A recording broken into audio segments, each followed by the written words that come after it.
We have multiple huge updates surrounding the Edmonton Oilers as we're waiting on one big extension waiting to be signed, the latest and all that more today on Oilers Digest. If you haven't subscribed already, folks, to the channel, make sure you do so, as 82% of you have not yet hit that button down below. So what are you waiting for, folks? Make sure you hit that subscribe button down below for any and all Oiler content. There's, the news of the day, not just Connor McDavid, but also Jason Smith Gator, the former captain of the Edmonton Oilers, is back in oil countries. The Edmonton Oil Kings of the Western Hockey League are excited to announce Jason Smith as the sixth head coach in modern franchise history. The former Oiler captain brings coaching experience from the WHL, AHL, in NHL, in addition to over 1,000 games played in the NHL there. So congrats to Jason Smith Gator there. One of my favorite Oilers of all time there. A very rugged, hard-nosed dude on the ice there. And again, the coaching experience will help the Oil Kings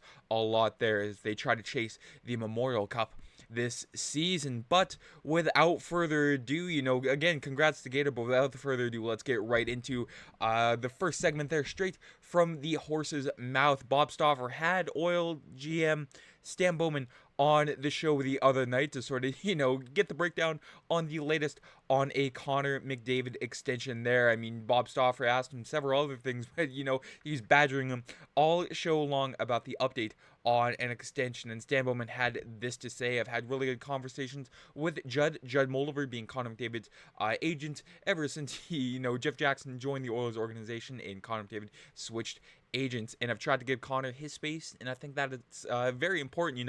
A lot of this is respecting the athlete in their timeline. So we haven't had any of those types of detailed discussions yet, but we certainly will, and I think we're very encouraged by all the conversations I've had to date, and when the time comes there. So it's very relieving to know that Stan Bowman, with the discussions with Judd Moldover, very encouraged. There's no dissension there between those two. I mean, it's very important, not just the player in the GM, but making sure all the parties involved are, all on the right page there. The agent, the player in the organization there. Just taking a look at the Oilers cap space there, as I mentioned a couple videos ago, the Oilers trying to get some big extensions locked up, but the main one right now being Connor McDavid there. Is starting next season, the 2026, on July 1st, the Oilers will have almost $44 million in cap space there, but they're trying to get, a few key extensions done before that time there. When it comes to Connor McDavid, the term in the money, there's several insiders not knowing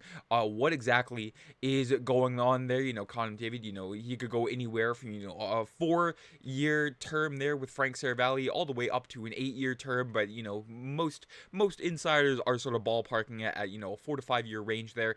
And from Dom at The Athletic there, Connor McDavid's market value there, $19.5 million there. But again, I've seen it go from anywhere from, $16.5 million all the way up to 18. So Connor McDavid, he's the only player in the NHL where, you can hand him a blank check and, he's deserving that absolutely there. It'll be a bargain anyway. I mean, Leon Draisaitl, even though he's making $14 million, that's still a bargain contract there too. And even though, the Oilers are paying Draisaitl in McDavid the big time money, they are big time players and they are deserving that every step of the way there. But Connor McDavid, after the Oilers season ended there, his thoughts and feelings regarding an extension, said winning would be at the top of the list over, money or term. It's the most important thing. If I feel that there's a good window to win here over and over again, then signing is no problem. It's only been a couple of days. I'm sure we'll get into it over the course of the next couple of weeks, this being June 19th, 2 days after the Oilers lost to the Florida Panthers. But he's not in a rush to make any decisions, so I don't think that there needs to be any timeline. I know people are going to look at that July 1st date and be looking to see if there's anything done, but for me, I'm just not in a rush that way, and it looks like we won't get anything even this weekend, as Connor McDavid, Leon Draisaitl are in France there for Leon Draisaitl's wedding there. So congrats to number 29 there, the power of German engineering, getting hitched in France this weekend there. And again, from Connor McDavid in Stan Bowman, the two sides not trying to rush to anything, but when Stan said the time comes, the time will come there. And I think the one thing I've enjoyed in getting to know Connor is just his motivation and his leadership with our group. He's such an amazing player, but we know that. But when you get a chance to see him and watch the way that he operates amongst the team that no one else gets to see. He's a huge part of everything we do here, and so I don't have a timeline update, but I do expect to have some conversations with them, them being Connor McDavid and Judd Mulder soon, and hopefully get that wrapped up there. So very encouraging, Stan Bowman trying to, dance around when he's going to get Connor McDavid signed. But again, no rush. Many people in the Oilers organization, in social media, I know there's sort of that anxiety, okay, he's not locked up, he's leaving, hit the panic button. But again, there's nothing to be worried about, folks. It took Leon Draisaitl until the start of September last year to get his extension locked up there. So rest assured, Connor McDavid will be in Edmonton Oiler. Who knows how much for and how long, but he will be in the orange and blue there. Not just the McDavid news, but also Stan Bowman provided some other updates regarding the Oilers organization and the roster with our other news segment. Bob Stauffer, other than the McDavid info, also asked him for some other info regarding the Oilers, the status of Zach Hyman and what the Oilers will be doing this season with their new coaches there, as we go from, 1/3 of the Oilers top line to another part with Zach Hyman and his status for this season from Stan Bowman. In his wrist, I just got an update the other day that he had a recent appointment with the doctor, and things are looking good. I mean, it's still hard to predict when he's going to be ready to be cleared for gameplay, whether that's going to be like before camp, during camp, or near the end of camp. Zach Hyman at his golf tournament said he didn't want to put, a specific date there, didn't want to set it in stone. That way, if he wasn't ready by that date, there is no disappointment to be had. I mean, you can't get yourself disappointed if you don't have any expectations there, and that's the route Zach Hyman was going there. As I think as we get into camp a little bit more, we'll know that, but he's training in every other way, so it's not like he's doing anything now. It's just that part of being able to use his hands in practice, the passing and shooting, that he's not at that point of his rehab yet. But I think everything's been very positive there. Zach Hyman, trying to get back out there.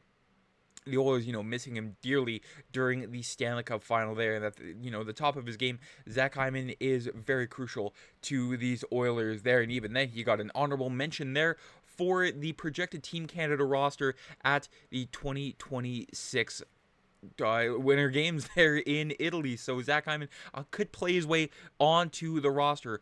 Who knows there? And some other updates from Stan Bowman from @Oiler Analytics on Twitter. Bouchard was so injured in the playoffs that doctors were unsure if he would be able to play. This is the first I'm hearing about an Evan Bouchard injury there, and the way he played. I mean, all the power to him there. Very, very impressive there. And with Ike Howard, Stan Bowman called Tampa immediately when they found out Ike Howard wasn't re-signing there with the organization there. So Bowman was on Howard from day one there when Howard wanted his way out there. In the last point here, Connor Allen, the new skills coach for the Oilers, was added as a pro development coach who's going to bridge the gap between AHL and NHL coaching, taking on a role to develop young players to become successful with the Oilers, kind of an in-between AHL and NHL coach to develop them along. Mention names like Ike Howard, Matt Savoy, Vasily Podkolzin, and Ty Emberson there. So the Oilers putting the focus on the youth of the team there, which is very, very good.